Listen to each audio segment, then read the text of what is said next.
Alright class, today we'll continue our previous lecture on Japanese history and talk about No, what? About whatever just happened to this guy. Talk to me, man. What's up? I just got a message from the military. It says they're picking me up for mandatory service. Well, you must have won the lottery. The draft lottery, that is. What? And since all good things come in a trilogy, you better believe you're gonna be starring in one of the most anticipated sequels in history. But worry not, my dear student, as I'm here to teach you the coward's way to survive World War III. To start with the obvious, the single best way to survive a global military conflict is to not be part of it, which is why draft evasion is said to have characterized every military conflict from the 20th century onwards. Problem is, simply refusing the call is generally illegal, with laws against it dating back all the way to Roman times. As many of you probably know, Rome had a thing for conquering neighboring territories, a hobby which requires a steady supply of young men willing to charge the enemy for it. But just like you and I, fighting age Romans didn't exactly look forward to dying on the battlefield without ever asking a girl out, so they had to come up with something clever before the levyman came knocking. Open up, brother. You have been called to fight for the glory of Rome. Yeah, 1 second. Give me that, honey. Looking for a way to live peacefully until the ripe old age of 30, Roman boys would cut off their own thumbs so they could no longer properly hold a weapon, making themselves incompatible with Rome's perfectionist army standards. So, if I just give up one of my fingers, I'm good to go? Not really. This practice got so popular by the 4th century that Emperor Theodosius had no choice but to pass a law explicitly calling thumbless Romans to the battlefield. This had the almost unintentional side effect of flooding the Roman army with less valuable units lacking the opposable thumbs passive, which, knowing what Rome stood for, all but guaranteed your spot in the most vulnerable positions on the front line. So use this instead. You want me to shoot myself? Shh! The algorithm doesn't like that. Besides, you wouldn't be able to play that glorified router Nintendo calls a console without your thumbs. Yeah, anything else? It says they're picking me up in 12 minutes. You out of the closet yet? He's not. Jerk. And no, I'm not gay. Not even if it gets you out of conscription? I mean, how? Well, some of the world's largest militaries for some reason still refuse to enlist or associate themselves with people identifying as LGBT barbecue. As for why? Back in the old days, it was just randomly assumed that gay men were simply not capable of putting on a proper fight, meaning there's no point to spending valuable resources on training them. Calling complete bullshit on that logic was the Sacred Band of Thebes, a Greek military unit from 378 BCE, made up of around 150 pairs of male lovers, who built a reputation for their effectiveness in battle. They reportedly went undefeated for 33 years straight, up until Philip II of Macedon finally broke them at the Battle of Chaeronea in 338 BCE. Still, the Sacred Band of Thebes just wouldn't go down without spilling at least some of the king's bodily fluids. Can you guess which one? On the battlefield? Yuck, no. Instead, the Sacred Band reportedly made Philip II weep at the sight of them all dying in formation without a single member deserting during the battle. Look at them, Captain. These were real men. Yes, sir. Not one of them let their brothers down. Isn't it beautiful? Yes, sir. I wish you scum were a bit more like them. Yes, sir. The modern agenda shifted to claims that mixing sexualities would cause internal conflict, or at the minimum make some people uncomfortable, which, considering the state of the world right now, should be the least of our worries. So if I tell them I'm gay, they'll just let me go? Told you. Not so fast. Militaries don't exactly operate on trust, especially when they have background checks, interviews, and, let's say other methods. What methods? Well, to regulate homosexuality in the US military, deeply invasive physical exams were used during recruitment to identify men with what they called effeminate characteristics. Key giveaways that someone qualified as a sexual psychopath, their words, not mine, included having wider hips, or my favorite, a suspicious absence of a gag reflex. Ready for examination? Wait, is it with like a banana, or can I at least choose who? We're talking about the military here, boy. All recruits claiming exemption have to go see Officer Bubbles over there. Yeah, that's not happening. Please tell me you have something else. Let's see. Think you could claim Conscientious Objector?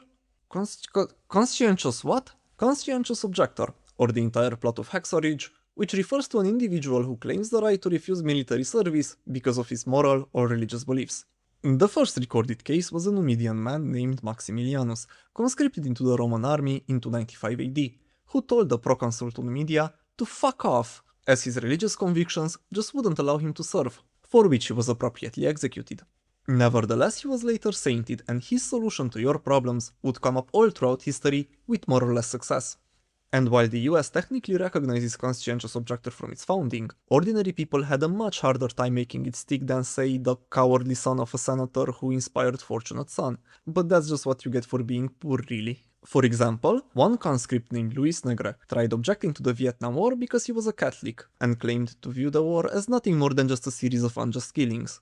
So naturally the army had no choice but to respect his moral beliefs, and assign 4 men to grab him by the arms and legs to physically carry him onto the aircraft headed for Nam. Come on in. You have a moment to talk about our Lord and Savior Jehovah?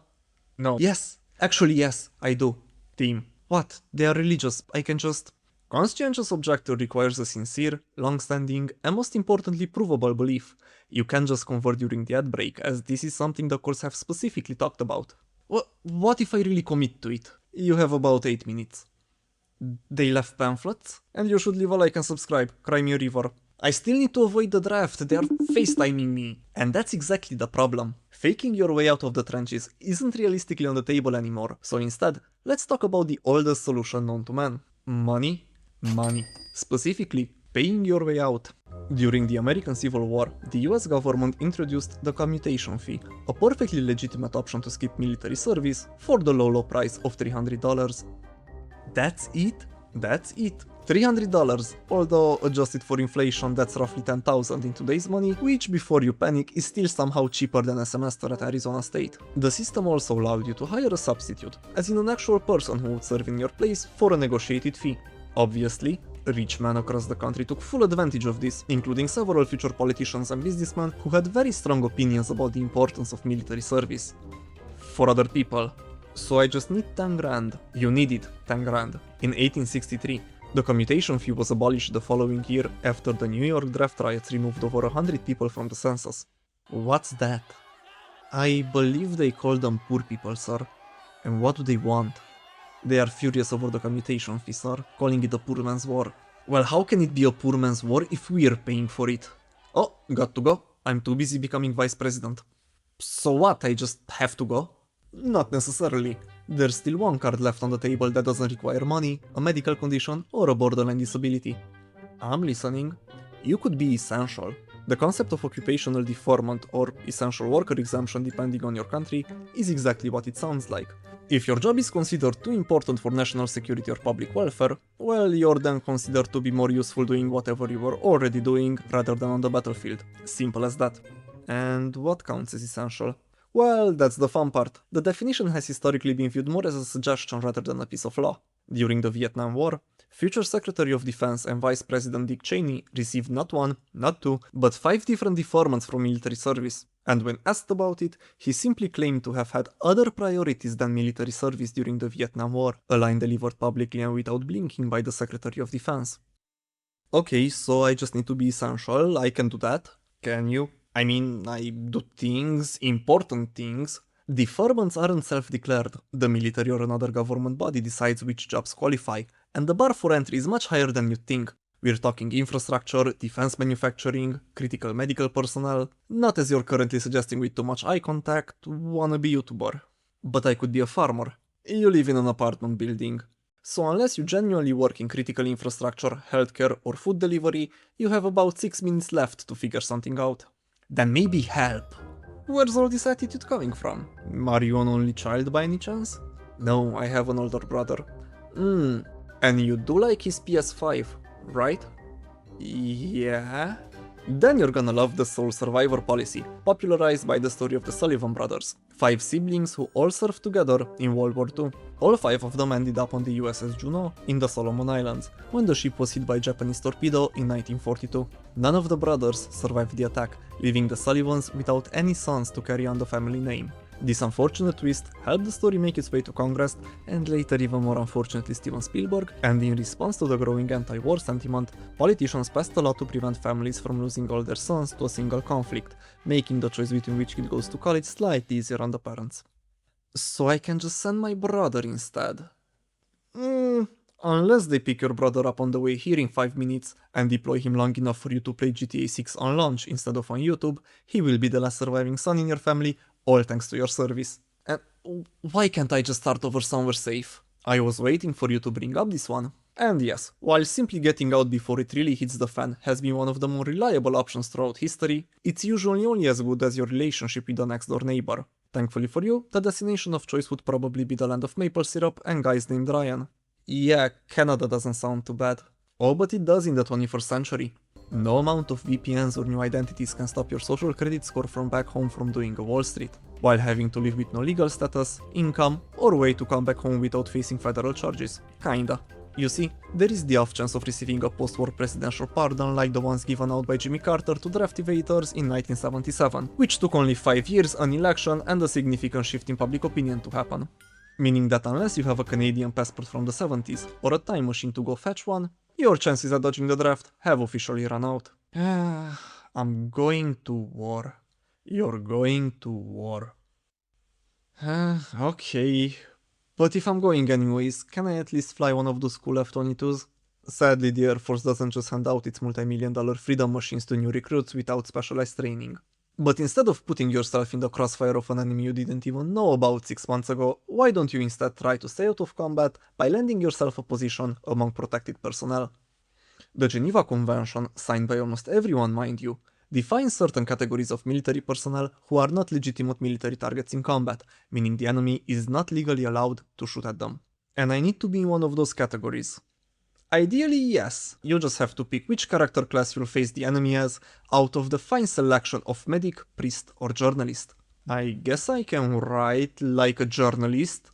Unfortunately, your tweets and Infowar comments aren't enough to make you an official war correspondent as the Geneva Convention requires.